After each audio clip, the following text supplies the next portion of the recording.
The order reached the Warden Bastion at the 11th hour of the night cycle, and it was not a request. Earth will kneel by dawn, or Earth will be unmade. The voice came through every open channel at once, layered and wet, like three throats speaking one word. It belonged to Huntmaster Skarn of the Vreska Pack, and it filled the command deck of the Bastion Station with a low hum that made the deck plates buzz under the boots of the crew. Petty Officer Lena Marsh felt that buzz in her teeth. She was 19 years old, 4 months out of training, and she had been on the Warden Bastion for exactly 3 weeks. Her station was a small console near the back of the operations ring, where she tracked debris and traffic and nothing important.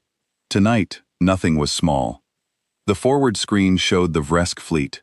They had drifted in from the dark edge of the system over the last 6 hours, and now they hung in a wide crescent above the station, 412 ships strong. Each one was long and ribbed, the way a spear is ribbed, with a wide hooked prow built for ramming and tearing. Their hulls were the color of dried blood. They did not glow. They did not hum. They simply waited, the way a predator waits when it already knows the kill is certain. Commander Aldous Pierce stood at the center of the operations ring, with his hands folded behind his back. He was a tall man with a gray crew cut and a scar that ran from his left ear to his jaw. He had not moved in 2 minutes. He had not raised his voice. He had only listened. "Reply, Commander," the comms officer asked. Her name was Greer, and her hands were shaking over the panel. Pierce did not answer her right away. He watched the crescent of red ships. Then he said, quietly, "Open a channel to the pack. Audio only." Greer opened it. "This is the Warden Bastion," Pierce said. His voice was flat and calm. "We received your message. We are considering it." There was a pause. Then the wet, layered voice came back. And now it carried something new. Amusement. "Considering," Skarn repeated. "You are a rock with guns bolted to it. You have 9 ships in your dock, and one of them does not even run. We have 412. There is nothing to consider. There is only the time you have left, and it is short." Lena watched the numbers on her own console. 9 ships in the dock. That part was true. The Warden Bastion was a defense station, not a shipyard, and most of its hulls were patrol cutters, small and fast and lightly armed. They were good for chasing smugglers. They were not built to fight a war fleet. She had seen the Vresk only in training files until tonight. The files had not prepared her for the patience of them. Other fleets crowded and jostled and fired ranging shots to test a defender's nerve. The pack did none of that. They had arranged themselves in a perfect crescent and then stopped. Every ship pointed inward at the station, and they had not fired a single shot because the pack did not waste a shot on prey that had not yet started to run. They were waiting for the dawn line. They were waiting for the deadline they themselves had set, because a kill at the deadline meant more to them than a kill before it. But Skarn had counted wrong, and Lena was the one who saw it first. Her console tracked dock occupancy by mass, not by hull number. And down in the deepest bay of the station, in a sealed dock that had been dark since before she was born, the mass reading was wrong. It was too big. It had been too big since the moment the Vresk arrived, and she had assumed it was a sensor fault, because nothing that big was supposed to be down there. She checked the dock manifest. Bay 9. Status, long-term hold. Designation, redacted. She had walked past the entrance to Bay 9 a dozen times in 3 weeks. It was at the far end of the lowest deck, behind a pair of blast doors twice the height of any others on the station, and the doors had a layer of dust on their seams so thick it had gone gray and hard. There was no console beside them, no status light, no sign of any kind. The crew did not talk about it. When she had asked her bunkmate what was behind the big doors on Deck 1, the woman had said only, "storage," and changed the subject, and Lena had not asked again. 11 million tons of storage. "Commander," she said, before she could stop herself. Her voice came out thin. "Sir, there's something in Bay 9. Pierce turned his head. Not his whole body, just his head. He looked at her the way a man looks at someone who has said the one thing he was waiting to hear. "Say that again, petty officer," he said. "Bay 9, sir. The mass reading. It's 11 million tons. That's not a patrol cutter. That's not anything we have on the books." For the first time that night, Commander Pierce smiled. It was not a kind smile. It was the smile of a man who had been carrying a secret for a long time and was about to be allowed to put it down. No, he said. It isn't. On the open channel, Skarn was still talking. Your silence is wise. Send your surrender code before the dawn line crosses your station, and the pack will be merciful. We will only take half. The other half may live, as ours. Pierce walked to Lena's console. He looked at the mass reading himself. 11 million tons. Then he looked at the time. The dawn line, the terminator of the planet below, was 40 minutes from crossing the station's orbit. Greer, he said, mute the channel. Don't close it. I want them to keep talking. I want them comfortable. Greer muted it. Pierce straightened. He looked around the operations ring at his crew, at the shaking hands and the white faces, at Lena most of all, because she was the youngest, and the most afraid, and the one who had found the thing in the dark. Petty Officer Marsh, he said, how long have you been aboard? 3 weeks, sir. Then you've never heard the name of the ship in Bay 9. Nobody talks about it. There's a reason for that. He looked back at the crescent of red ships. It was decommissioned 40 years ago, after the Karth War. The treaty that ended that war said humanity would never field a ship of its class again. So we didn't field it. We parked it. We turned off its lights, and we sealed the bay, and we let the galaxy forget it was here. He turned to the whole deck. Its name is the Iron Verdict. And the treaty that banned it was signed by the Karth, and the Karth are gone, and the Vresk pack are the ones who ate them. So as far as I'm concerned, the people we made that promise to no longer exist. Lena's mouth had gone dry. Sir, the Vresk, they have 412 ships. I heard the count, Pierce said. He walked back to the center of the ring. Sound general quarters. Quietly. No alarms, no flashing lights. I don't want the pack to see anything change on this station until I want them to. He paused. And wake the Iron Verdict. Lena stared at him. Sir, how do you wake a ship? Pierce's scar caught the light as he turned. You don't, he said. You ask it nicely, and you wait for it to decide it's awake. Now get me engineering, and get me the keys to Bay 9. We have 40 minutes, and the pack thinks we have nothing. Let them keep thinking it. The longer they laugh, the closer they drift. And the closer they drift, the less of them will be left when the sun comes up. The crew moved. Lena had never seen a station go to general quarters in silence before. The training had always come with klaxons and red light and shouted orders. This was nothing like that. A soft chime sounded in each compartment, and a word was passed mouth to mouth, hand to shoulder, and within 90 seconds every post on the Warden Bastion was crewed, and every crew member was watching the crescent of red ships, and the only sound on the operations ring was the low hum of the Vresk voice, still leaking from the muted channel, and the soft tick of consoles. Engineering's up, sir, Greer said. Chief Hale. Put her on my line. Pierce moved to the center console. Hale, I need the bay open. All 3 codes. We have a pack on our doorstep and they think we're a rock. I'd like to correct them. There was a silence on the line that lasted 3 full seconds. Then a low, steady voice answered, a woman's voice, dry and unhurried. You want me to open Bay 9, Hale said. It was not quite a question. I want you to open Bay 9. 40 years, Commander. Those doors haven't moved in 40 years. The hydraulics will be seized. The seals will have fused, and the thing inside has been on a trickle charge for 4 decades. I can't promise you it'll do anything but sit there and look big. Pierce watched the crescent. It'll do more than look big, he said. Crack the doors, Chief. Run heat through the rails if you have to. I'll handle the rest. And the codes? I've got mine. You've got yours. The third one died with the last man who commanded that ship. The third one came in 2 weeks ago, Pierce said. Sealed transfer. Check your queue. Another silence. Then Hale, in a different voice, quieter. It did. I thought it was a clerical error. It wasn't, Pierce said. Command sent it the day the Vresk crossed into the outer rim. They knew this was coming. They didn't tell us, because they didn't want anyone on this station to act scared. Enter all 3. Open the bay. Lena worked her own console with her heart hammering, pulling the dock telemetry up where Pierce could see it. On the screen, the great mass of Bay 9 sat dark and cold, a vast blank rectangle on the station schematic, 11 million tons of nothing the books admitted to.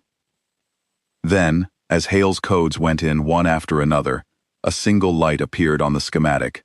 deep inside the dark rectangle. One small light, where there had been none.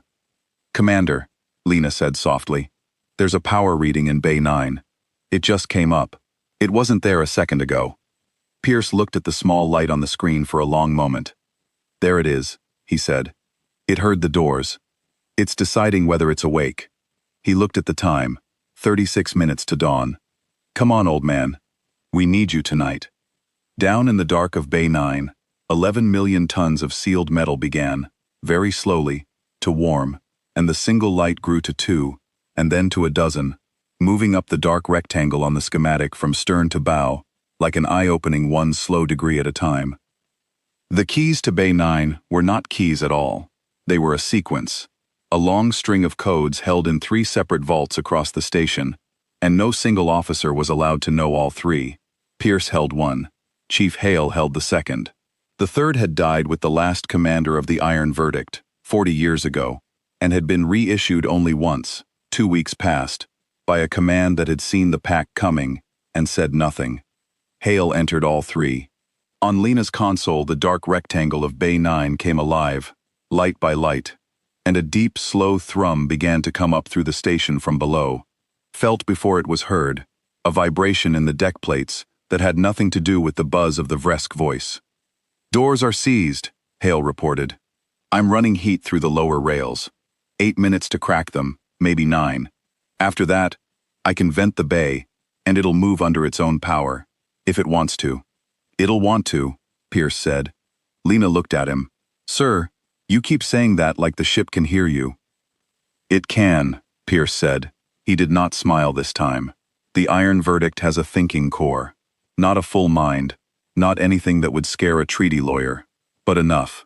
Enough to keep itself alive in the dark for 40 years, on a trickle of power. Enough to remember what it was built for. When that bay cracks open and it sees 400 ships pointed at the world it was built to guard, it is going to remember very fast." On the muted channel, Huntmaster Skarn was still talking, because predators like to talk before the kill. Greer unmuted it for a moment to listen, and the wet voice rolled out across the operations ring. 28 minutes, Skarn said. "You have gone quiet, Little Rock. That is good. Fear is quiet. We respect fear. We will not respect it for long. When the dawn line touches your station, I will send the first 100 ships, and they will not ask for your surrender. They will simply open you, and we will walk through what is left, and decide which of you are worth keeping." Greer muted him again. Her jaw was tight. "He's enjoying this," she said. "He is," Pierce agreed. "Let him. A predator that's enjoying itself isn't watching its own back. Keep listening. The second his voice changes, I want to know." The forward screen flickered. New data. Lena's console pinged, and her stomach dropped. "Commander," she said, "the pack is moving. The lead element. They're not waiting for the dawn line, 60 ships breaking from the crescent. They're descending toward the station." Pierce crossed to her in 3 steps. He read the vectors. They're not going to wait for the deadline after all. Skarn got impatient. He wants the dock intact. He's coming to take it by boarding, before we can scuttle our own ships. He looked at the time. He just made our timeline shorter. "Hale, how long on those doors?" 6 minutes. "You have 4. A pause. Then, dry as ever. Understood." The 60 Vresk ships dropped toward the station, hooked prows forward, and Lena could see the boarding spines beginning to extend from their bellies, long barbed tubes meant to punch through a hull and pour soldiers into it. She had read about Vresk boarding actions. The files had used careful language, but the meaning underneath the language had been clear enough. The pack did not take prisoners so much as it took inventory. "Greer," Pierce said. "Unmute. Let me talk to him. I want him looking at me, and not at his sensors for the next 4 minutes." Greer opened the channel. "Huntmaster," Pierce said, and now his voice had changed. It was no longer flat and calm. It had a small edge in it, the edge of a man who wants to keep an enemy looking the wrong way for 240 more seconds. 60 ships to take a rock with 9 cutters. Are you frightened of us after all? The wet laughter came back, delighted. Frightened? You amuse me, little officer. No, I am efficient. I will have your dock before the dawn, and your surrender will be a formality spoken over your own broken doors. Tell me your name. I like to know the names of the ones who saw it coming. Pierce, he said. Commander Aldous Pierce. Pierce, Scarn repeated, tasting it. I will remember it for 3 minutes. That is how long you have. You'll remember it longer than that, Pierce said. I'd put money on it. The Huntmaster laughed again, and did not answer, and the 60 ships came on. In engineering, Hale's voice cracked through, strained now. Bay 9 seals are breaking. I have movement on the doors. Commander, the Verdict's core is fully awake. I have power readings climbing across the whole hull. It's drawing from our grid. It's drawing hard, and it's not asking permission anymore. It's taking what it needs. Lena watched the station's power graph spike and dip as the thing in Bay 9 fed. Lights browned across the operations ring, dimmed, came back. The deck buzz from the Vresk voice was gone now, drowned under that new sound, the deep, slow thrum that came up through the station from below, like a heart that had been stopped for 40 years and had just remembered how to beat. It was getting faster. The thrum was getting faster. Doors at 10%, Hale said. 20. Commander, the lead element is almost on us. 30 seconds to the dock ring. Hold, Pierce said. Doors at 40%. The 60 Vresk ships filled the lower half of the forward screen now, hooked prows forward, dropping toward the station's dock ring like a pack of hounds onto a wounded thing.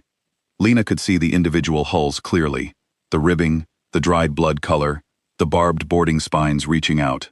20 seconds. 15. Doors at 60%, Hale said. Commander, the Verdict is asking for the bay vent. It wants out. It's not going to wait for the doors to finish. Then let it out, Pierce said. Vent Bay 9. All the way. Now. The vent blew. On Lena's console, she watched 11 million tons of metal move for the first time in 40 years. It did not lurch. It did not stagger. It slid out of the dark of Bay 9, smooth and slow and enormous, and the half-open doors groaned and tore wider as it came, peeled apart by the sheer mass of the thing forcing through them, and as it cleared the bay, the station's external cameras caught it, and the whole operations ring went silent. The Iron Verdict was a slab.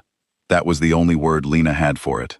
The Vresk ships were spears, ribbed and hooked and graceful in their way. The Iron Verdict was a wall. It was 4 kilometers long, and it was built like a thing that had been designed by people who had stopped caring about elegance and cared only about never, ever losing. Its hull was matte gray, scarred and pitted, plated and replated in slabs 100 meters across.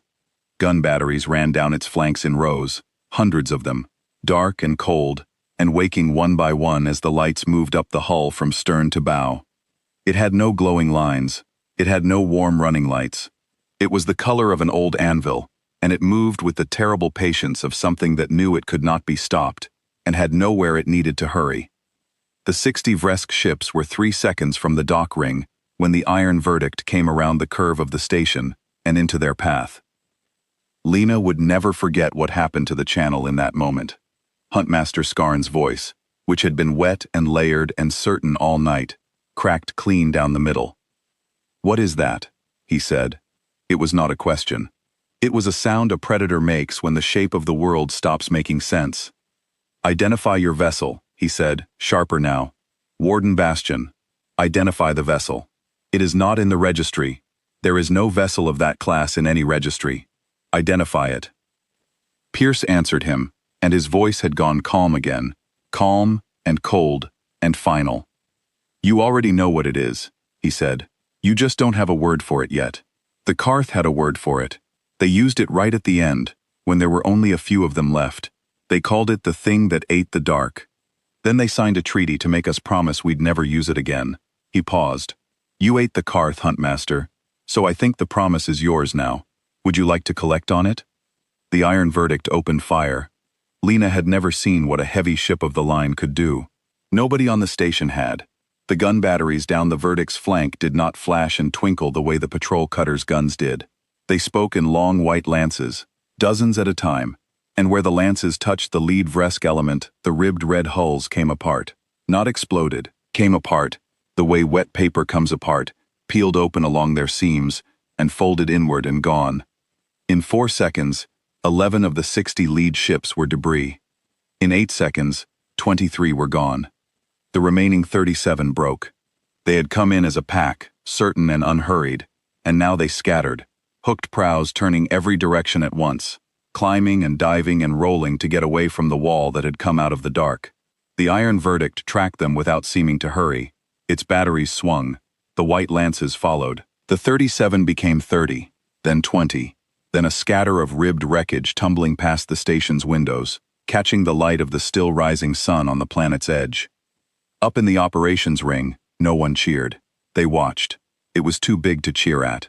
It was like watching a tide come in. Greer was the first to speak. 60 ships, she said, very quietly. It killed 60 ships in under a minute, and it hasn't even turned to face the rest of them yet. It doesn't need to turn to face them, Pierce said. It can fire in any direction. It was built to be surrounded. That's the whole point of it. Watch what it does when the pack figures that out. On the channel, Skarn's voice came back. He had recovered some of his control, but the wetness, the three-throated certainty, was thinner now. 40 ships, he said. You destroyed 60 of our vanguard with 40 ships left in your dock. It changes nothing. We have 412. You have one. One ship does not stop a pack. One ship doesn't have to, Pierce said. It just has to make you understand what the rest of the night is going to cost. Look at your lead element, Huntmaster. Count what's left of it. Then look at your crescent of 400, and ask yourself how many of those you're willing to feed me, to take a rock with 9 cutters. There was no answer. The iron verdict came around the curve of the station, slow and enormous, and turned its scarred gray prow toward the great crescent of the Vresk pack. Its batteries, hundreds of them, swung as one and settled, all of them, on the fleet that had come to make a world kneel. Lena looked at the time on her console. The dawn line was 19 minutes from crossing the station. It was not going to take 19 minutes. Petty Officer Marsh, Pierce said, without turning. You found it. The mass reading. You want to tell the pack what they're looking at? I think it should come from the youngest voice on the deck. I think Skarn should hear that. Even our newest crewman wasn't afraid of him. Lena's hands were shaking, but she keyed her console, and she leaned toward the pickup, and she found her voice was steadier than she expected. Huntmaster Skarn, she said, you counted 9 ships in our dock. You were right. There are 9 ships in the dock. She looked at the wall of gray metal filling the forward screen. The 10th one was never in the dock. The 10th one was just sleeping, and it's awake now. On the channel, very faintly, Lena heard the wet voice of the Vresklak pack do something she had not expected. She heard it tell its fleet to hold position. Not advance, not attack, hold. Pierce heard it too. The corner of his mouth moved. There it is, he said quietly. That's the sound. Greer, put it on the deck speakers. I want every man and woman on this station to hear what a pack sounds like when it stops being sure. Greer put it on the speakers, and across the whole operations ring the crew of the Warden Bastion listened to Huntmaster Skarn of the Vresk pack, who had ordered a world to kneel by dawn, tell 400 warships to wait. And in the silence after his order, with the wreck of 60 ships still tumbling past the windows, every man and woman on the station understood for the first time that they were not going to die at dawn after all. The hold lasted 90 seconds. Lena counted them. In that 90 seconds, the operations ring of the Warden Bastion held its breath, and the iron verdict held its position, and 412 Vresk ships, minus the 60 they had already lost, sat in their crescent and did not move, while their huntmaster decided what kind of night this was going to be. Lena used the time. She pulled every reading she could find on the gray wall in front of them, because she did not know when she would ever see anything like it again. Mass, 11 million tons, confirmed. Length, 4,010 meters. Battery count. Her console could not get a clean read, but it estimated over 800 individual heavy emplacements, and that estimate kept climbing as more of the hull came alive. Power output, rising, still rising, a curve that had not yet found its top. Chief Hale, Pierce said, what's the verdict telling you? It's not telling me anything in words, Commander, Hale answered, but I can read its draw. It just stopped pulling from our grid. It's running on its own reactors now, all of them. 40 years cold, and it brought the whole plant up in under 9 minutes. Her dry voice had something underneath it now, something close to awe. I've worked on this station 11 years, and I never once felt that reactor stack hum. I always thought the bay was empty, and the manifest was a joke. It is not a joke. No, Pierce said. It never was. On the channel, Skarn's voice returned, and the 90 seconds of holding had not made him wiser, it had made him angrier. A pack that has lost 60 ships to a thing it cannot name does not grow cautious. It grows ashamed, and shame in a predator turns to fury. You will not frighten the pack with one ship, Skarn said, and the wetness was back in his voice, forced now, layered over with rage. We have hunted larger things than you, in darker places than this. I have torn open warships twice the length of yours. I do not care what the Karth called it. I do not care what bay you hid it in. There is one of it, and there are 400 of us, and 400 is a number that eats one. Advance, all ships. Advance and take it apart. The crescent came apart at the edges as the pack surged forward. Here they come, Greer said. Hail, Pierce said. Tell the verdict the world it's guarding is the one below us, and the things coming at it are the ones that ate the Karth, and it is cleared to fight at full output. Tell it we're behind it. Tell it we're its crew. There was a pause from engineering. Then Hale said, in a voice Lena had not heard from her before, soft and strange. It heard that. Commander, I don't know how to describe what just happened. The whole power curve jumped. Every battery on the hull, Oz just came hot at once. It's like the ship was waiting to be told it was allowed. It was, Pierce said. It's a guard, Chief. A guard doesn't fire until someone it trusts tells it the threat is real. We just told it. He turned to the forward screen. Now watch it work. The leading edge of the Vresk advance reached the iron verdict, and the second great exchange of the night began, and it was nothing like the first. The first had been a slaughter of 60 ships caught by surprise. This was 400 ships that knew what they were facing, and came anyway, and so the gray wall stopped being patient. The iron verdict's batteries fired in a rolling sequence down its flank, not all at once but in a wave, bow to stern and back again, so that the white lances swept across the oncoming pack, like a scythe through standing grain. Lena watched the count on her console, and could not keep up with it. The pack ships drove in close, firing as they came, and their guns were not nothing. Flashes burst against the gray hull, scoring it, gouging it, and where a heavy shot struck the outer plating buckled and split and tore. But the verdict did not slow. It did not turn away.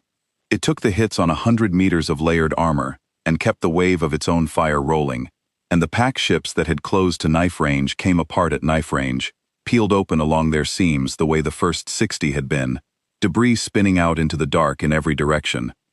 Hull integrity? Pierce asked. Outer plating's taking it, Hale answered. Port flank decks 1 through 3 are open to space, but there's nobody in them. The verdict's a fighting hull all the way down. Crew spaces are deep in the core, and the core is untouched. Commander, it's not even flinching. It's letting them hit the armor it doesn't need so it can keep every gun it does. A big Vresk ship, one of the heavy rammers, drove straight in for the bow, the hooked prow that had broken 1,000 hulls aimed at the gray slab of the verdict's nose. Lena held her breath. The iron verdict did not dodge. It met the ram head-on, and the hooked red prow struck the bow armor, and crumpled, folded, shattered, and the ship behind it accordioned into wreckage against a wall that did not move a single meter. The verdict's bow batteries fired down into the crumpled wreck as it slid away, and finished it without ceremony. On the channel, Skarn's voice had changed again, and this time it stayed changed. It does not stop, he said. Why does it not stop? We hit it, and it does not stop. Pierce, what did you build? We didn't build it tonight, Pierce said. We built it 40 years ago, and then we promised never to use it. You're the ones who made us break the promise. And the answer to your question, Huntmaster, the thing you keep asking, is that there's nothing in it to make stop. You can't frighten it. You can't tire it. You can't make it doubt. It just keeps remembering what it's for, and right now what it's for is you. The pack's advance faltered. Lena saw it on her console before she understood it. The great forward surge of the crescent slowing, nodding, individual ships beginning to peel away from the front line and drift back. the way a wave loses its shape when it hits a wall that does not break. 290, she read off. 270. Sir, they're starting to come apart. Not the ships, the formation. They're losing their order. Of course they are, Pierce said. They've never met something they couldn't surround.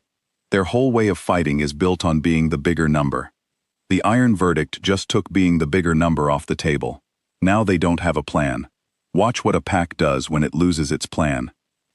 What the pack did was keep coming, because it did not know how to do anything else, and the iron verdict kept the wave of its fire rolling, and the count on Lena's console kept falling, and across the operations ring of the Warden Bastion, the crew watched their newest, most secret ship do the thing it had been built and banned for, and not one of them said a word, because there were no words yet for what they were seeing.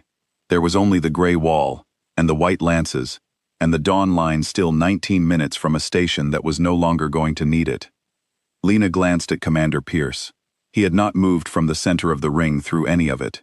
He stood with his hands folded behind his back, watching the gray wall fight, and his scarred face was very calm, and she understood then that he had known all night exactly how this would go. He had not been hoping. He had been waiting. The 40-minute deadline, the muting of the channel, the talking to keep Skarn comfortable, all of it had been Pierce buying time for a thing he had no doubt about. The way a man waits out a storm he knows will pass because he has seen the same storm pass 100 times before. Whatever else was true tonight, Pierce had stood on this station for years, knowing the thing in Bay 9 was there, knowing what it could do, and carrying that knowledge in silence, and now the silence was over. 220, Lena read. The far wing of the crescent is breaking off entirely, sir. They're not pressing, they're holding back. Skarn's losing his fleet's nerve faster than he's losing his fleet, Pierce said. Good, that's the part that matters. Killing the ships is easy. Killing their certainty is the whole war. He finally turned from the screen, just enough to look at the deck. Steady, everyone. The hard part of the night is over. The pack just hasn't admitted it yet. They will. The pack could not hold back for long. It was not in the way they thought, and Lena learned that in the next 3 minutes, watching the count steady at 220, and then, against all sense, begin to fall again, as the far wing of the crescent gathered itself and surged back into the fight. They're committing again, she said. The whole remaining fleet, all of them at once. Pierce nodded slowly, as if he had expected nothing else. Skarn can't go home and tell the other packs that one ship made him run. He'd be dead before he reached his own border. They eat their cowards. So he has to win, even if winning costs him everything. That's the thing about a predator, petty officer. It can't back down. It can only attack or be eaten. We're about to use that against him. The iron verdict held its position between the station and the oncoming fleet. It did not advance to meet them. It did not retreat into the cover of the station. It simply sat, a 4-kilometer wall of scarred gray metal, and waited for 220 ships to come to it. Sir, Hale's voice came up from engineering. The verdict is doing something with its formation logic. I can see it in the targeting data. It's not just firing at the nearest threats anymore. It's choosing.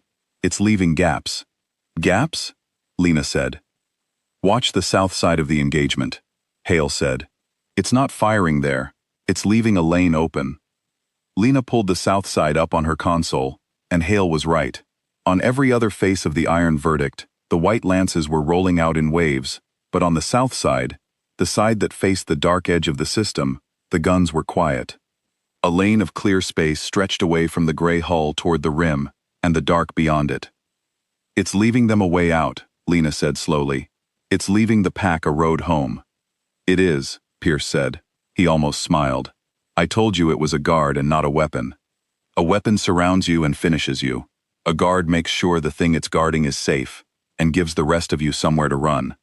The verdict already decided how this ends. It's just waiting for the pack to figure out the same thing. He turned to the screen.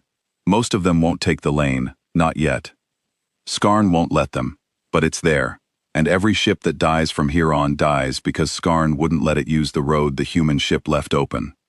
The 220 came on, and the iron verdict let them spread, and Lena understood a half-second too late what the gray wall was doing.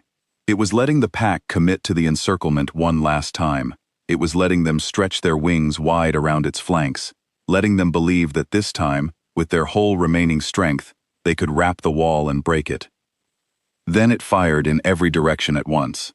She had seen the flank batteries work, and the rolling wave, but she had not yet seen the iron verdict do everything at the same time. When the encirclement closed, the gray wall lit up on every face, top and bottom, bow and stern, 800 batteries firing in a single spherical pulse of white light, and the wings of the crescent that had spread to wrap it were exactly where the guns were pointed. The encirclement died in the act of closing. Lena watched the count fall and could not make her mind keep up with it.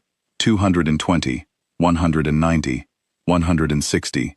The white lances reached out in every direction, and the ribbed red ships came apart, dozens at a time, peeled and folded and gone, and the debris of them spun out into the dark and caught the light of the risen sun on the planet's edge.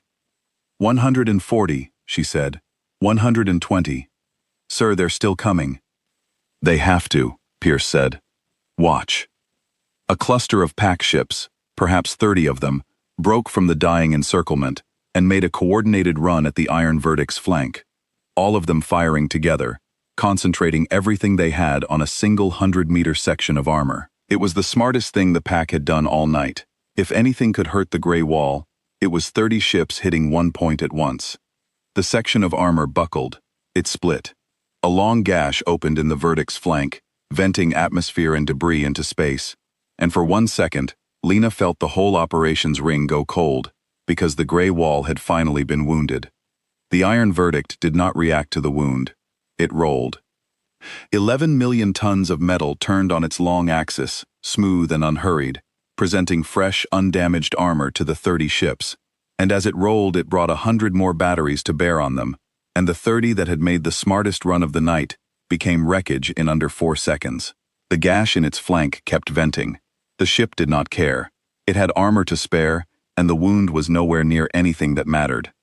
It just turned its own damage away from us, Hale said, and there was something almost like a laugh in her dry voice. It got hit. It rolled the hit to the back, and it kept fighting. 40 years cold, and it fights smarter than anything in our active fleet. Commander, what did we build? Something we should never have promised to put away, Pierce said. Count, Marsh. 100, Lena read. 80. 70. The Vresk pack broke. Not the orderly break of a fleet executing a withdrawal. A rout. The crescent that had come in so certain shattered into a scatter of individual ships, each one turning, each one running, each one trying to claw its way back toward the dark edge of the system.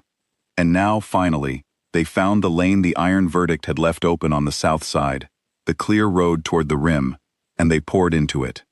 The iron verdict did not chase. Lena watched, confused, as the gray wall simply held its position over the station and let the broken pack flee down the lane it had left for them. It could have closed the lane. It could have run them down. It was faster than it looked. She had seen that when it rolled. It chose not to. Sir, she said, why isn't it pursuing? We could end them, all of them. Pierce watched the fleeing ships. His scar was lit gold by the risen sun. Because the iron verdict isn't here to end the Vresk, he said. It's here to guard a world. The Karth understood that, at the end. The thing that ate the dark only ate what came for the world it was set to watch. The moment the pack turned and ran, they stopped being a threat to this world, so they stopped being its business. He turned to the deck. It's not a weapon, petty officer. A weapon would chase. It's a guard, and a guard only fights as long as there's something to guard against. On the channel, Huntmaster Skarn's voice came one more time, and it was ragged now, almost quiet, all the wetness and all the layers gone, just one throat in the dark. You are letting us go, he said. He did not sound grateful. He sounded as if he could not understand the shape of it. 412 ships came to your world. Fewer than 70 are fleeing. The rest are dead. And you are letting the rest go. Why? A predator does not let the prey leave the kill. Why? Pierce considered the question for a long moment, and when he answered, his voice carried across the whole operations ring. Because you've got it backward, Huntmaster, he said. You think you're the predator and we're the prey, and you can't understand why the predator would let the prey escape. But you walked into the wrong system. On this world, you were never the predator. You were just loud. And I don't kill a thing for being loud. I kill it for being a threat, and the second you turned and ran, you stopped being one." He paused. "There's another reason, though. The bigger one. I want you to live, Skarn. I want you to go back to the other packs, and I want you to tell them exactly what you saw. I want every predator in this arm of the galaxy to know that Earth had this parked in a dark bay for 40 years, turned off, forgotten, on a trickle of power, and that it woke up in under 20 minutes and ate 340 of your ships before the sun had fully risen. I want them to know we have more. I want them to lie awake at night wondering how many. The dead can't carry that message, so you're going to carry it for me." He leaned toward the pickup. "Run home, Huntmaster, and tell them all what the dark in Bay 9 looked like when it opened its eyes." The channel went silent. Outside the forward screen, the last of the fleeing pack ships poured down the open lane toward the rim, and the dark, and the Iron Verdict turned its scarred gray prow back toward the planet, slow and enormous, and settled into a guard orbit above the world it had been built to watch. The gash in its flank still vented a thin trail of debris, but already Lena could see repair drones beginning to crawl out across the wound, tiny against the vastness of the hull, beginning the patient work of closing it. The sun was fully up now on the planet's edge, and it caught the old gray hull and lit the scars of 40 years, and the fresh scars of the last 20 minutes, and Lena thought it looked less like a ship than like a piece of the planet itself, something that had always been there and always would be. "Stand down, General Quarters," Pierce said, slowly, the way we sounded it. He looked at Lena. "Good work tonight, Petty Officer. You found the thing in the dark before anyone else. You told the pack what it was looking at when I asked you to, and you did it without your voice shaking, which is more than most veterans manage. Remember that the next time you think your station's a small one." Lena looked at the count on her console one last time. 340 Vresk ships, gone. Fewer than 70, fleeing. One human ship, scarred but whole, settling into orbit as if it had done nothing more than wake from a long sleep. She had been on the Warden Bastion for 3 weeks. She understood now that she had not been guarding the station at all.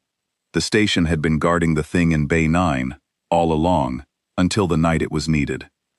And as the crew around her began the slow business of standing down, of breathing again, of believing they were going to live, Lena kept her eyes on the gray wall in the window, and she found herself thinking, not about the ships it had destroyed, but about the lane it had left open, the road home it had given an enemy that had come to make a world kneel.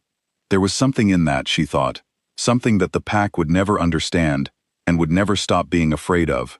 The Iron Verdict had not spared them out of weakness.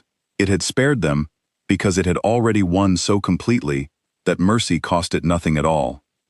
The thought had barely formed when her console pinged a new alert, sharp and ugly. "Commander," she said. "Contact. Close. One Vresk ship, and it's not running with the others. It broke off from the route, and it's coming straight at us. At the station, sir, not the Verdict."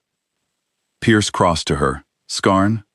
"No transponder, but it's the heaviest hull profile left in the system. If Skarn's still alive, that's where he is." She watched the vector. "It's going to ram us, sir. It's not slowing. It's going to drive that hooked prow straight into the operations ring." For the first time all night, Pierce moved quickly. "All hands brace. Greer, get me the Verdict. Hale, does it see this?" "It sees it," Hale answered instantly. "Commander, it's already turning. It saw the contact before we did. It's coming about." Lena watched the 2 markers close on her console, the lone Vresk rammer driving toward the station, and the vast gray bulk of the Iron Verdict swinging its prow around, and she did the math in her head, and her stomach dropped, because the rammer was closer. The rammer was going to reach the station first. The Verdict could not get between them in time. It was 4 kilometers of metal, and it could not turn fast enough. "It's not going to make it," she said. "Sir, it's not going to make it." "Watch the ship, Marsh," Pierce said quietly. "Don't watch the math. Watch the ship." The Iron Verdict did not try to get between the rammer and the station. It had already worked out, faster than Lena could, that it would not arrive in time. Instead, it did something she would not have believed if she had not been watching the live feed with her own eyes. It reached out with its bow batteries, all of them, and it did not fire at the rammer's hull. It fired ahead of the rammer, into the empty space the rammer was about to pass through, laying down a curtain of white lances, directly across the ship's path. The rammer drove into the curtain at full speed, and the curtain did to it what the curtain did to everything. The hooked prow met the wall of fire and crumpled. The ribbed hull folded back on itself, and the heaviest ship the pack had left came apart 200 kilometers short of the station, its momentum carrying the wreckage tumbling harmlessly past the operations ring and out into the dark. On the channel, a single voice spoke. It was Scarn's, and it was very quiet, and it was the last thing he ever said. "It knew," he said. "It knew where I would be before I was there. You cannot fight a thing that already knows. You cannot." The voice cut off as the wreck spun away. The operations ring was dead silent. Lena realized she had been holding the edge of her console hard enough to hurt her hands. Slowly, she let go. "It fired where he was going to be," she said, to no one in particular. "Not where he was going to be." "It's a guard," Pierce said again, softly, watching the gray wall settle back toward its orbit. "A guard doesn't react to the threat. It gets ahead of it. That's the difference between the thing in Bay 9 and everything the pack has ever hunted. Everything they've ever killed reacted to them. The Iron Verdict didn't react to Scarn even once tonight. It was always already there." He straightened. "And now the last threat to this world is a tumbling piece of wreckage, and the rest of them are running for the rim, and it's done." The stand-down took an hour, and it was the strangest hour Lena had ever lived through. The crew of the Warden Bastion moved through their compartments in a kind of daze, securing posts, logging readings, checking on one another, and over, she heard the same thing said in low voices, the same disbelieving question. "We were going to die at dawn. We were all going to die at dawn. And we didn't." She walked the lower deck once, on an errand for Greer, and she found herself standing in front of the great blast doors of Bay 9. They were cracked and scorched and torn half off their rails, the gray dust of 40 years blown clean from their seams. And through the gap she could see straight into the empty bay, vast and dark and silent, where the thing that had saved them all had slept since before she was born. She stood there longer than the errand allowed.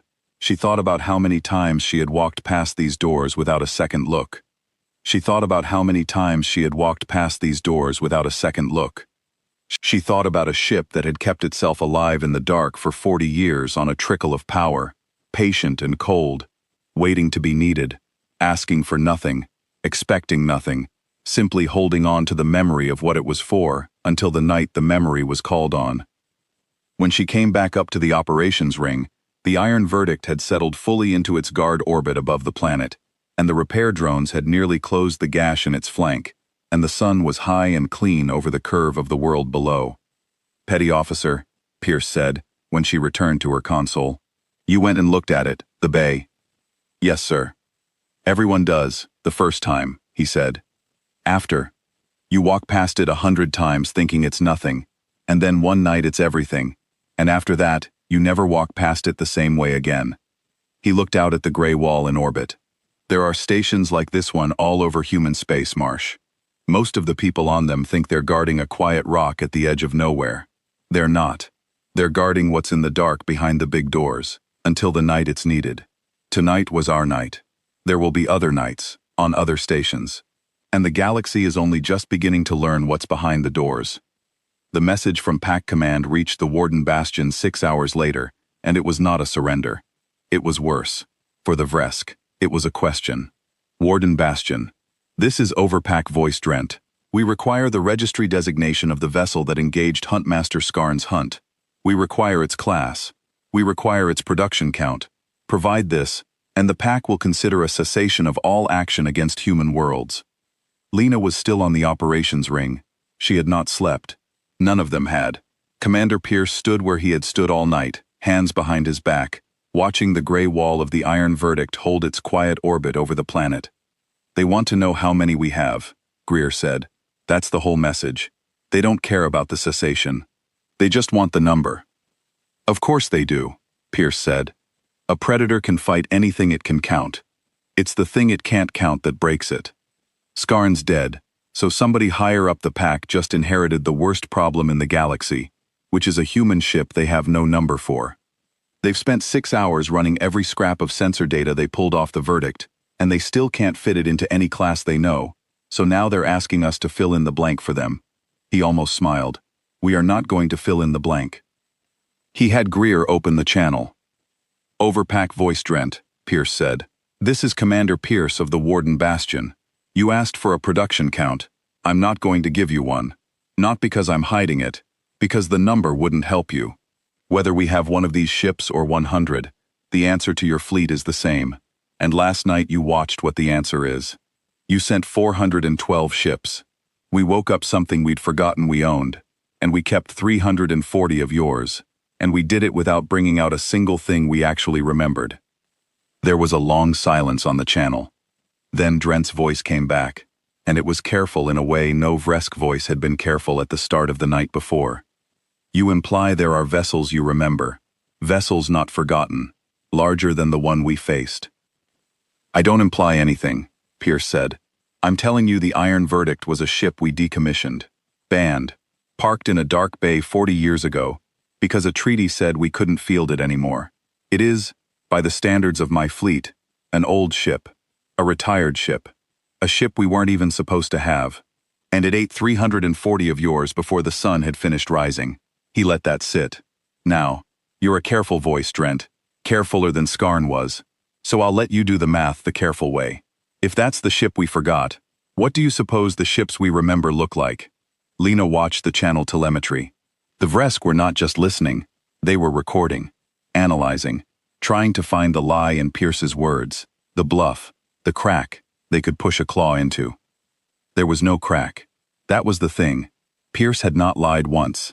The Iron Verdict really had been banned. It really had been parked and forgotten. It really had woken in under 20 minutes and eaten 340 ships. Every terrifying thing he had said was simply true, and the truth was more frightening than any bluff could have been. The hunt that engaged you, Drent said slowly, reports the vessel did not pursue when the hunt broke. It reports the vessel left an open lane and allowed survivors to flee. Explain this. A weapon does not show mercy. Mercy is weakness. Why did your vessel not finish the hunt? Pierce's mouth moved at the corner. Lena was beginning to understand that movement. It came out whenever a predator asked exactly the question that would trap it. You're thinking about it wrong, Pierce said. You think we left that lane open because we were merciful, and you think mercy means weakness. And so you're sitting there, hoping the Iron Verdict is weaker than it looked. Let me fix that for you. We didn't let your ships go out of mercy. We let them go because the moment they turned and ran, they stopped being a threat to the world the ship was guarding. Not spared. Irrelevant. The Iron Verdict didn't decide your 70 survivors deserved to live. It decided they weren't worth the energy to kill. He paused. Think about what kind of thing has to be true for 70 of your ships to not be worth the energy. Then ask yourself if you want to find out what happens when we decide a fleet is worth it. The channel went silent again, longer this time. While they waited, Lena finally asked the question that had been sitting in her chest since the bay doors cracked. Sir, she said quietly, so only Pierce could hear. Is it true? Are there bigger ones? Ships we remember? Pierce was quiet for a moment. Then he said, just as quietly, I don't know, petty officer. I genuinely don't. My clearance covers this station, and the ship in Bay 9. Whether there's more, behind doors I've never seen, on stations like this one all over human space, I don't know. He looked at the gray wall in orbit. But here's the thing. Neither does the pack. And as long as neither of us knows, the pack has to assume the worst, and I get to let them. The most powerful number in the galaxy right now is the number the Vresk can't see. I'm not going to give it to them. I'm going to let them fill it in with their own nightmares. Their nightmares will always be bigger than the truth. Lena thought about that. She thought about the dark bay, sealed since before she was born, and the thing inside it that had kept itself alive on a trickle of power for 40 years, patient and cold, waiting. She thought about how many dark bays there might be, on how many quiet stations at the edge of nowhere. She found she did not want to know either. The not knowing was its own kind of armor. Drent's voice returned. The pack will withdraw from the outer rim, he said. The words came out as if each one cost him something. We will not contest this system. We will report to the other packs that the human worlds are not to be hunted. This is a cessation. It is not a surrender.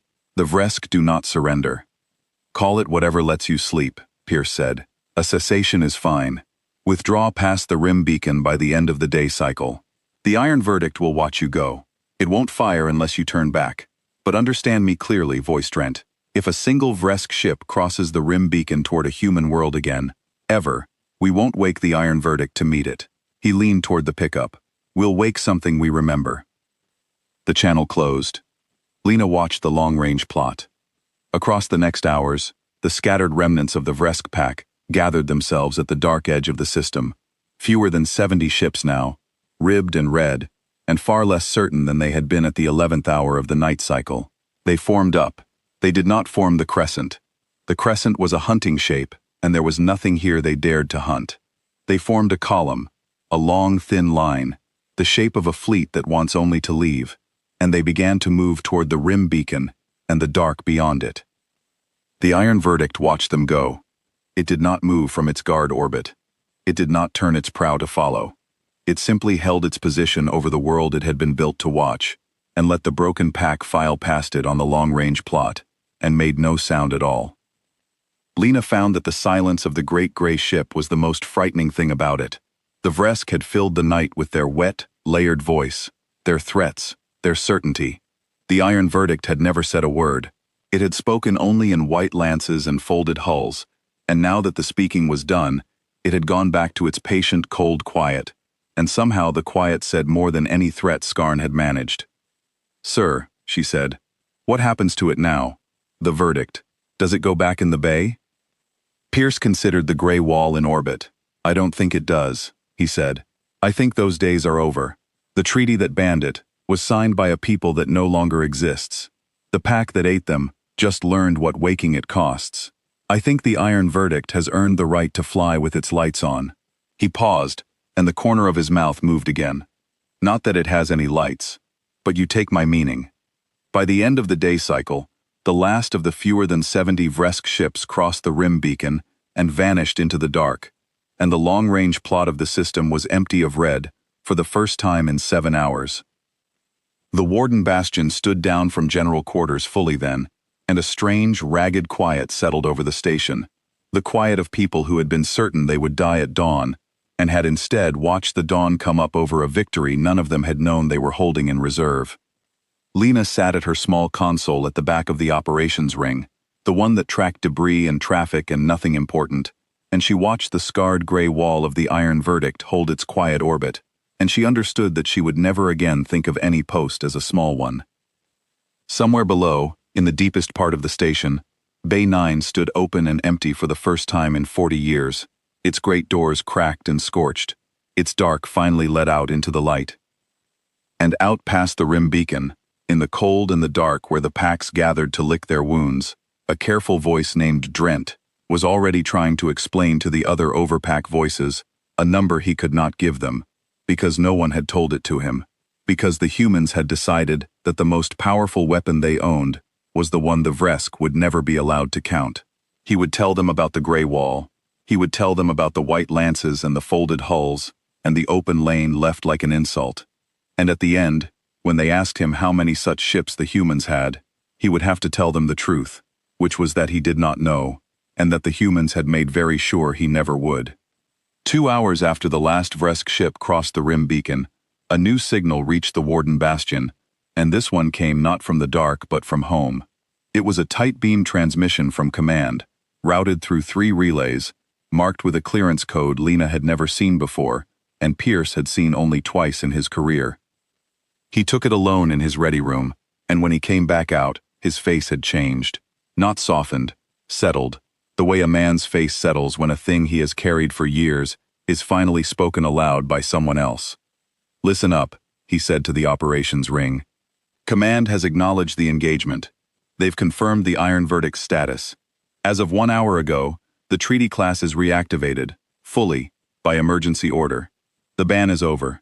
The thing in Bay 9 is a commissioned warship of the human fleet again, for the first time in 40 years. He paused. "And they've told me one more thing, which I'm allowed to tell you, because after last night, you've earned it." The deck went very still. "The iron verdict was not the last of its class," Pierce said. "When the Karth War ended, we built 40 of them. 40. The treaty made us put 39 into deep storage and scrap the records, and we kept one active just long enough to decommission it properly, and then we sealed that one too. They've been sitting in dark bays for 40 years, on 39 quiet stations like this one, all across human space. The crews on those stations don't know what they're guarding. Most of them think it's storage. He looked at the gray wall in the window. Last night, one of them woke up. Command has just woken the other 39. Lena felt the words land in her chest like a physical thing. 40 ships. 40 walls of scarred gray metal, each one able to do what she had watched the Iron Verdict do. All of them waking at once, across the whole of human space. "Sir," Greer said, her voice unsteady, "if the pack ever finds out there are 40 of them." "They won't find out from us," Pierce said. "And that's exactly the point. Drennet asked me for a number, and I refused to give it. He's going to spend the rest of his life imagining that number, and now I get to know the real one, and the real one is worse than anything he'll imagine in the wrong direction." He almost smiled. "He'll picture a handful of secret monsters. He won't picture 40. He won't dare. 40 is too many to be real, so the truth will protect itself, the way it has for 40 years. It was while the deck was still absorbing that, still trying to hold the shape of 40 gray walls in their minds, that Lena's console pinged one more time, and her stomach tightened all over again. "Commander," she said, "contact at the rim beacon. One Vresk ship. It crossed back. It's coming inbound, slow." The operations ring went cold. Pierce crossed to her console in 3 steps. "One ship," he said. "Coming back across the beacon. I told them never to cross again. Profile? Light. A scout, sir. Fast hull, almost no guns. It's not coming to fight." She watched the vector. "It's coming to look. To confirm what last night's survivors reported. They sent one fast scout to see if the gray wall is really still here, because Drent's command can't believe the survivor accounts, and they need to see it with their own sensors before they tell the other packs." "Then let's make sure their sensors get a very clear picture," Pierce said. "Does the Verdict see it?" "It saw it before I did, sir. It always does." Lena watched the gray wall in orbit. It had not moved. It had not turned to face the inbound scout. It simply sat above the world, exactly where it had been, and let the small, fast ship come. The scout came in carefully, at the very edge of weapons range, and Lena could read its sensor beams sweeping across the Iron Verdict, taking the measure of it, recording every scar and every battery, and every meter of the 4-kilometer hull. The Verdict let it. It did not fire. It did not so much as shift its orbit. It allowed the Vresk scout to take the cleanest, most complete reading any of them had managed all night, and then it allowed the scout to turn and run back toward the beacon with the data. "It's letting it go," Lena said. "It's letting it take the data home." "Of course it is," Pierce said. "It wants them to have the data. A clear reading of one gray wall, holding orbit, perfectly calm, not even bothering to fire on a scout that crossed a line it was told never to cross. That's the most frightening thing the pack could possibly receive. Not a fight. A picture of a thing so unbothered by their return that it didn't even raise a gun." He watched the scout vanish into the dark. Drent asked for a number. The Verdict just sent him a picture instead. The picture says the same thing the number would have. It says, "We are not afraid of you coming back." It says, "Come and look all you want. We will be exactly here." The scout crossed the beacon and was gone, and the system went quiet again, and the Iron Verdict held its orbit over the world, without a single light and without a single sound. Patient and cold and entirely unbothered, exactly as the picture promised. Pierce stood at the center of the operations ring a while longer, watching the empty plot, and then he said, almost to himself, 40 of them, awake, all at once. He shook his head slowly. "I spent 11 years on this station thinking I was guarding the quietest corner of human space. Turns out, I was guarding the loudest thing we own. We just keep it quiet on purpose." He turned to Lena. "Get some rest, petty officer. The pack is gone, and the scout has its picture. Nothing's coming for a while." He was wrong about that, though neither of them knew it yet, and the thing that came next would not be the pack at all. The second fleet came 3 days later, and it did not come from the rim where the Vresk had fled. It came from the high pole of the system, dropping in fast and steep, where no traffic lane ran, and no defender thought to watch. Lena saw it first, the way she had seen the mass reading in Bay 9, because she was the one who watched the parts of the sky no one else thought were important. "Commander," she said, and her voice was steadier now than it had been 3 nights ago, because she had learned what steadiness was worth. "Contact. High pole. Coming in fast and quiet. Not Vresk. Different hull profile. Big count." Pierce crossed to her console.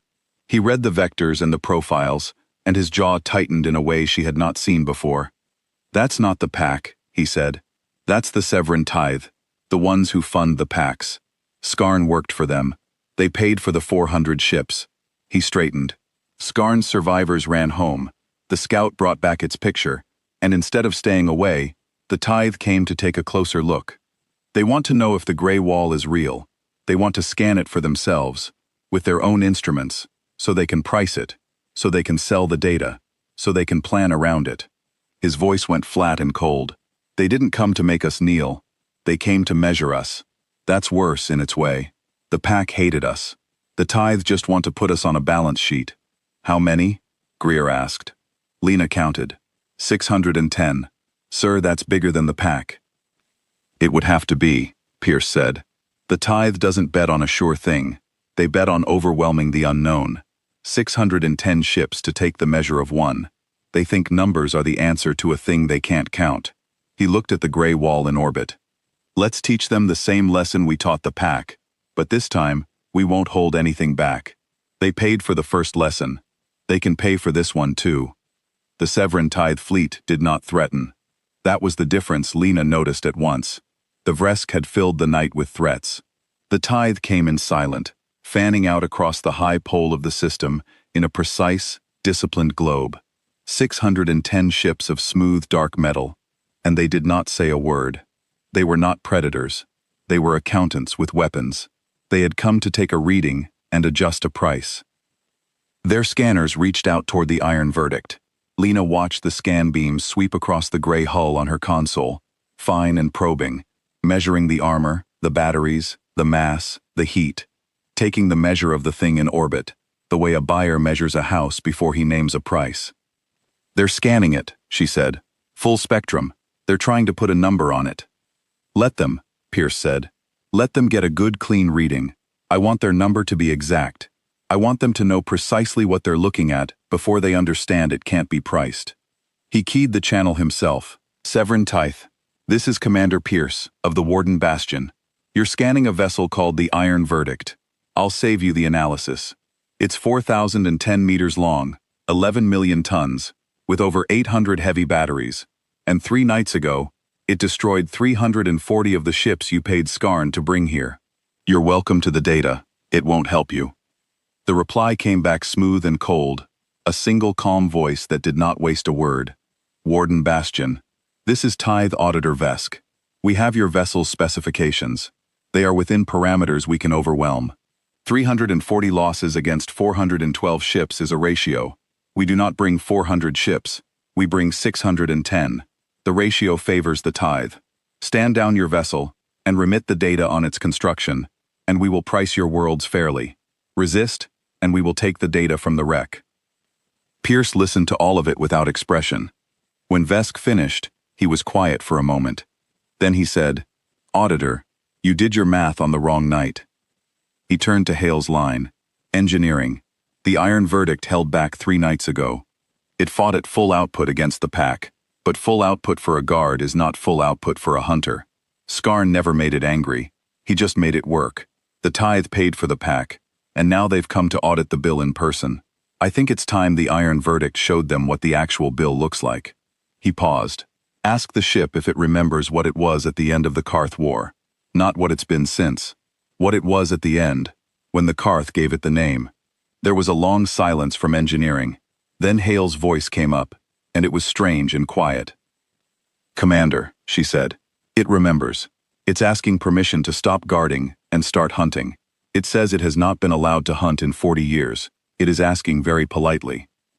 Pierce looked at the smooth, dark globe of 610 ships spreading across the high pole. "Permission granted," he said. "Hunt."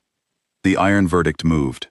For 3 days it had held its position, a patient wall, a guard. Now it left the planet's orbit. And it did not slide out slow and enormous the way it had slid from Bay 9. It accelerated. 11 million tons of scarred gray metal threw itself toward the high pole of the system at a speed that should not have been possible for something that size. And Lena watched the velocity climb on her console and felt the deck buzz again, not with a Vresk voice this time, but with the wake of a thing that had finally been let off its leash. The Severin Tithe scrambled. Their precise, disciplined globe, built to overwhelm a stationary target, was suddenly facing a moving one, and a fast one, and the iron verdict tore through their formation before they could close it. It did not let them surround it. It chose a point in their globe and drove through it, and as it passed, the batteries fired in a rolling wave down both flanks, and the smooth, dark ships of the Tithe came apart in its wake. 20 ships, in the first pass, then 40. The iron verdict came out the far side of the globe, turned hard, harder than anything that size had any right to turn, and drove back through on a new line, and another 40 died. This was not the patient wall that had let the pack break itself against the bow. This was the thing the Karth had seen at the end of their war. This was the reason for the treaty. It moved like something 1/100th of its size, and it hit like the close of an account, and it did not give the Tithe time to form a plan, because it was through their formation, and out the other side, before any plan could be spoken. "It's not holding a line," Lena said, watching, awed. "It's not guarding anything now. It's hunting them. It's hurting them." She was right. The iron verdict was driving the Severin Tithe, cutting their globe apart line by line, pushing the survivors together into a tighter and tighter mass, the way a single great fish drives a school of smaller ones. The Tithe's discipline broke. Their precise math had no answer for a 4-kilometer ship that moved like a frigate and killed like a tide. On the channel, Auditor Vesk's calm, cold voice had a crack in it now, fine as a scan beam. "It is not within parameters. The mass-to-acceleration ratio is not possible. The vessel cannot move at that velocity. The data is wrong. The data must be wrong." "The data was right," Pierce said. "Your assumption was wrong. You assumed full output was what you saw 3 nights ago. It wasn't. You measured a ship standing guard, and you priced a ship at war. And those are not the same ship, Auditor. You just met the difference. There's no entry on your balance sheet for the difference. There never was. That's why you came. And that's why you're losing. 610 became 400. 400 became 250. The iron verdict drove through the shrinking mass of the Severin Tithe again and again, and each pass cost them, and not one shot they fired back slowed the gray wall by a single meter. Lena watched the Tithe ships try everything the pack had not lived long enough to try. They concentrated their fire, they scattered and regrouped. They formed walls and the wall went through the walls. They tried to flee, and discovered the gray wall was faster than they were, and turned back into it, because there was nowhere else to turn. There was one more thing the Tithe tried, and Lena would remember it, because it was the only moment in 3 days when the iron verdict's victory looked, for a single breath, like it might cost something. As the gray wall drove through the shrinking globe for the 5th time, the Tithe flagship made a choice no accountant should have been able to make. It was a vast ship, the largest in their fleet, smooth and dark and bristling with the heaviest weapons the Tithe owned, and instead of fleeing with the others, it turned directly into the iron verdict's path and accelerated to ramming speed, and behind it, 40 of the remaining Tithe ships did the same, throwing themselves into one massed charge aimed at the verdict's flank. The gash from 3 nights ago that the repair drones had only just finished closing. "They're going for the old wound," Lena said, and her voice climbed. "All of them at once, sir. Right where the pack hit it. The flagship and 40 more, if they all strike the same point." "The verdict sees it," Hale said, but for the first time, her dry voice was not quite steady. "Commander, that's 40 heavy ships, and a flagship into one section of armor. Even it might feel that." "Watch the ship," Pierce said. It was the 3rd time he had said it to Lena in 3 days, and it was the 3rd time it was the only thing worth saying. The iron verdict did not turn its wounded flank away this time. It did the opposite. It rolled the wound toward the charge, deliberately, presenting the one weak point on its whole hull to 41 ships, bent on driving into it, and Lena's heart stopped, because it made no sense. Because the gray wall was offering them exactly what they wanted. Then she understood. By rolling the wound forward, The iron verdict had brought every battery on 3 of its other faces to bear on the charge at once, and the wounded flank, the bait, was the only face the tithe ships could aim for, which meant every ship in the charge was flying down a single narrow approach straight into the teeth of 3/4 of the verdict's guns. The charge died in the approach. The flagship, the largest ship the Severan Tithe owned, came apart 2,000 kilometers short of the wound it had aimed for, and the 40 ships behind it came apart in its debris, and not one of them reached the gray hull. The iron verdict had used its only weakness as a lure, and the Tithe had spent their best ships taking the bait. It baited them with the wound, Lena said softly. It turned the one place it could be hurt into the one place it wanted them to aim. It's a guard, Pierce said. A guard knows its own weak point better than any enemy ever will, so it decides who gets to stand in front of it. The Tithe thought they found a crack. The verdict opened the crack on purpose and let them line up in front of it. There's a lesson in that, Marsh. The thing that looks like the weakness is the trap. It always was. Stop, Vesk said. The calm was gone entirely now. Warden Bastion. Cessation. We accept cessation. Halt the vessel. We will remit our own data. We will report the human worlds as unpriceable. Halt it, please. It was the please that did it. Lena heard it. The Tithe did not say please. They were accountants. They priced everything, even mercy, even fear, and they did not beg. The fact that Vesk had begged meant that the math had finally, completely, broken. Pierce let the silence stretch. Then he said, Engineering, tell the iron verdict the high pole is clear of threat to the world. Tell it the hunt is done. A moment later, the gray wall stopped. It did not decelerate the way a ship decelerates. It simply stopped, all that velocity gone in an instant, hanging motionless in the wreckage of the Severan Tithe globe, and the surviving ships, perhaps 200 of them, scattered away from it in every direction, like ash blown off a coal. It's done, Hale said quietly from engineering. It's asking to go back to its orbit. It says the world is safe. Commander, it says thank you for letting it remember. Pierce closed his eyes for a moment. When he opened them, he keyed the channel one last time. Auditor Vesk, he said, you came to measure us, so here's your final number, and it's the only one that matters. You brought 610 ships to take the measure of one ship we forgot we owned.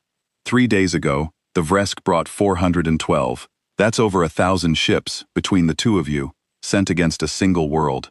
And what you have to show for it is a cessation you begged for, a fleet cut to 1/3, and a number you still can't fill in. So go home, both of you. Tell them all the same thing. Earth doesn't field its war fleet. Earth fields its retirements. And the retirements are enough. The channel closed for the last time. The iron verdict turned its scarred gray prow back toward the planet, slow and enormous now. The hunter folded back into the guard, and it settled once more into its quiet orbit above the world it had been built to watch. The scattered remnants of the Severan Tithe limped away toward the dark, 200 ships out of 610, carrying the same message the pack had carried, the message Pierce had built every word of these 3 days around. The dead cannot carry it, so the living must. Lena watched the 200 survivors form into a ragged line and limp for the high pole, and she thought about how the Tithe had come to put a price on the human worlds, and how they were leaving without one, because some things cannot be priced, only feared. She thought about Auditor Vesk, somewhere in that fleeing line, still trying, even now, to find the number that would have made the math work, and never once suspecting that the number existed, that it was 40, and that it was the most carefully guarded secret in human space. The crew of the Warden Bastion did not cheer this time either, the same as the first. They had passed beyond cheering. They simply watched the gray wall settle, and breathed, and understood a little more of the thing they had been guarding without knowing it. Greer, at her panel, let out a long, slow breath and said, to no one in particular, over 1,000 ships, in 3 days, and it never once looked like it was in danger of losing. And Pierce, hearing her, said quietly, it wasn't. That's the part the galaxy is going to have the hardest time believing. Not that we won, that it was never close. Lena sat at her small console at the back of the operations ring and watched the gray wall hold its orbit. She had been aboard the Warden Bastion for 3 weeks, and 4 days now. In that time she had watched a thing wake in the dark and break 2 fleets across 3 days, over 1,000 ships between them, and she had watched it do so without once raising a voice, without once chasing past the edge of what it guarded, without ever once needing anything the humans were said to remember but never had to show. And she knew now what she had not known 3 nights ago, the thing Pierce had carried alone for 11 years. The iron verdict was one of 40, the other 39 were awake, and not a single enemy in the galaxy had been allowed to learn that number, and not a single one ever would. "Sir," she said, "do you think they'll come back? A third time?" Pierce watched the gray hull catch the light of the world below, the scars of the Karth War, and the scars of the Pack, and the fresh scars of the Tithe, all caught the same light, and the ship wore them the way a mountain wears its weather. "No," he said, "not them. They'll spend the rest of their lives keeping the rest of the galaxy away from us, just to keep anyone else from finding out the same thing the hard way. The best thing about beating a fleet you let live is that they become your best argument. The Pack will warn the Tide's enemies. The Tide will warn the Packs. Every fleet in this arm of the galaxy is about to start telling every other fleet to stay away from the human worlds. And they'll all think they're being clever, and they'll all just be doing our work for us." He turned from the screen. "Stand down, petty officer. Get some sleep. You've earned it twice over now." Lena looked at the iron verdict one more time before she left the operations ring. 11 million tons of scarred gray metal, parked 40 years in the dark, woken in under 20 minutes, asked nicely, and let off its leash exactly twice. It hung over the world without a single light, without a single sound, patient and cold and entirely at rest. A guard that had remembered, just long enough, what it had been built to be, and then folded itself back down into the quiet, ready to remember again the next time it was needed. Out past the rim beacon, and out beyond the high pole, in 2 different directions, 2 broken fleets carried the same number toward 2 different homes. It was not a count of ships. It was not a measure of guns. It was the one number neither the Pack nor the Tithe had been able to take from the gray wall over the human world, the number Pierce had guarded more carefully than the station itself, the number that grew more terrible the longer it stayed hidden. The number of dark bays Earth had not yet opened. And in the deepest dark of the Warden Bastion, Bay 9 stood empty, its doors cracked wide, its 40 years of silence finally spent, while across the whole of human space, behind 39 other doors no enemy had ever seen, the rest of Earth's forgotten retirements held their quiet orbits with their lights turned off, patient and cold and wide awake, waiting only to be asked nicely,